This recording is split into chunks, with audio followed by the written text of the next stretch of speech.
प्रधानमंत्री नरेंद्र मोदी आज आगरा में सरकार की महत्वाकांक्षी योजना प्रधानमंत्री आवास योजना का शुभारंभ करेंगे।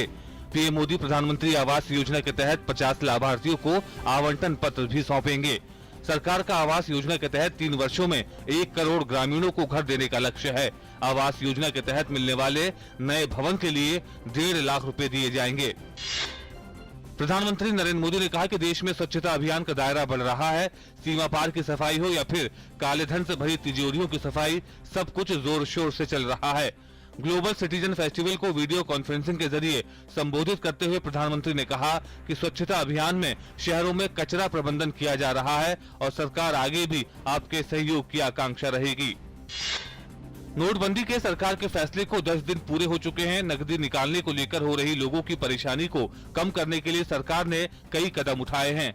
एटीएम और बैंक में लोगों की भीड़ कम हो रही है। इस बीच ग्राहकों ने आज केवल अपने बैंकों में ही पुराने नोट बदले।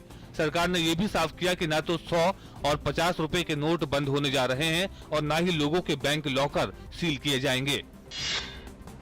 नोटबंदी के चलते जनता को हो रही मुश्किलों पर वेंकैया नायडू ने कहा कि भले ही लोगों को आज थोड़ी दिक्कतों का सामना करना पड़ रहा है, लेकिन भविष्य में इसके काफी दूरगामी सकारात्मक परिणाम निकलेंगे। वहीं गृह मंत्री राजनाथ सिंह ने नोटबंदी के फैसले की तारीफ करते हुए इसे ऐतिहासिक बताया। गृह मंत्री ने कहा कि नोटबंदी देश के हित में है और इस फैसले से आतंकवाद और नक्सलवाद पर लगाम लगेगी। गोवा में आज से 47वें अंतर्राष्ट्रीय फिल्म समारोह की शुरुआत हो रही है। केंद्रीय सूचना और प्रसारण मंत्री वेंकैया नायडू समारोह का उद्घाटन करेंगे। पोलैंड के विश्व प्रसिद्ध फिल्मकार आंद्रे वाजदा की अंतिम फिल्म आफ्टर इमेज समारोह की उद्घाटन फिल्म होगी। ये समारोह 28 नवंबर तक चलेगा। राष्ट्रपति प्रणब मुखर्जी आज चंडीगढ़ की यात्रा पर जाएंगे। राष्ट्रपति वहां CII एग्रोटेक 2016 के 12वें संस्करण का शुभारंभ करेंगे। साथ ही राष्ट्रपति मोहाली में इंडियन स्कूल ऑफ बिजनेस के 15वीं वर्षगांठ के समारोह को संबोधित भी करेंगे। उत्तर प्रदेश के फिरोजाबाद में भारतीय जनता पार्टी की परिवर्तन यात्रा निकाली गई, जिसमें सूचना एवं प्रसारण राज्य मंत्री राज्यवर्धन राठौर, केंद्रीय मंत्री महेश शर्मा, साध्वी निरंजन ज्योति सहित कई गणमान्य लोग मौजूद रहे। यात्रा में शामिल नेताओं का जगह जगह जोरदार स्वागत किया गया। इस मौके पर राज्यवर्धन राठौर ने कहा कि प्रदेश में गुंडाराज कायम है और भाजपा आगामी चुनाव में अपनी सरकार बनाकर प्रदेश में परिवर्तन करेगी।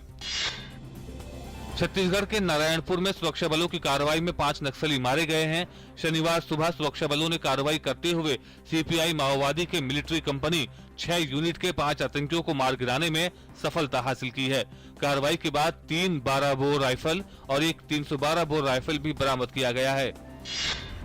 जम्मू कश्मीर के पुलवामा में सुरक्षा बलों और आतंकवादियों के बीच मुठभेड़ में सुरक्षा बलों ने एक आतंकी को ढेर कर दिया।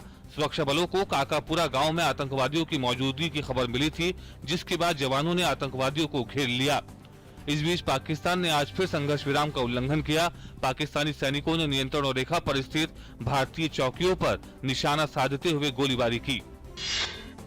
जम्मू कश्मीर में जनजीवन धीरे धीरे सामान्य होने लगा है। सड़कों पर बड़ी संख्या में वाहन नजर आ रहे हैं और बाजार, स्कूल, कार्यालय और व्यापारिक प्रतिष्ठान खुल गए हैं। कश्मीर घाटी में नोटबंदी की असुविधा का असर भी नहीं दिखा और श्रीनगर के बाजारों में ग्राहकों की भारी भीड़ नजर आई। श्रीनगर की सड़कों पर काफी वाहन देखे गए। उत्तरी इराक में सेना के बैरकों पर हुए हमलों में IS के 40 आतंकी मारे गए। शनिवार को हुए हमले में 3 पुलिसकर्मियों की भी मौत हो गई। ये हमले IS के गढ़ मौसूल के 55 किलोमीटर दक्षिण स्थित अल कायरा कस्बे में इराक के सुरक्षा बलों पर किए गए थे। हमलावर आतंकी छोटी नावों में सवार होकर दजला नदी के पार से आए थे। लड़ाई के दौरान कुछ आत्मघाती आतंकी सेना का सुरक्षा घेरा पार कर बैरकों में घुस गए। यहाँ उन्होंने खुद को विस्फोट से उड़ा लिया। मुस्लिम बहुल इंडोनेशिया की राजधानी जकार्ता में आज हजारों लोगों ने देश में बढ़ती धार्मिक असहिष्णुता के विरुद्ध शांतिपूर्ण प्रदर्शन किया। इंडोनेशिया के झंडे वाले लाल तथा सफेद रंग की शर्ट पहने धार्मिक नेताओं, मानवाधिकार संगठनों के सदस्यों, सांसदों तथा अन्य वर्ग के लोगों ने प्रदर्शन में भाग लिया। उन्होंने मध्य जकार्ता की सड़कों पर जुलूस निकाला। यमन में सऊदी अरब के नेतृत्व वाले गठबंधन ने 48 घंटे के लिए युद्ध विराम लागू कर दिया है। अगर हौती आंदोलन युद्ध विराम के प्रति अपनी प्रतिबद्धता दिखाता है और युद्ध से घिरे क्षेत्रों में मानवीय सहायता की अनुमति देता है तो युद्ध विराम की अवधि बढ़ाई जा सकती है। सऊदी अरब के नेतृत्व वाला गठबंधन यमन में राष्ट्रपति हादी की सत्ता बहाल करने के लिए हौती विद्रोहियों और पूर्व राष्ट्रपति अली अब्दुल्ला सालेह समर्थक सैनिकों से लड़ रहा है। भारत की पीवी सिंधु ने चाइना ओपन सुपर सीरीज के फाइनल में स्थान बना लिया है। सेमीफाइनल मुकाबले में सिंधु ने कोरिया की सुंग जी यून को 3 गेंद तक चले मुकाबले में 11-21, 23-21 और 21-19 से शिकस्त दी।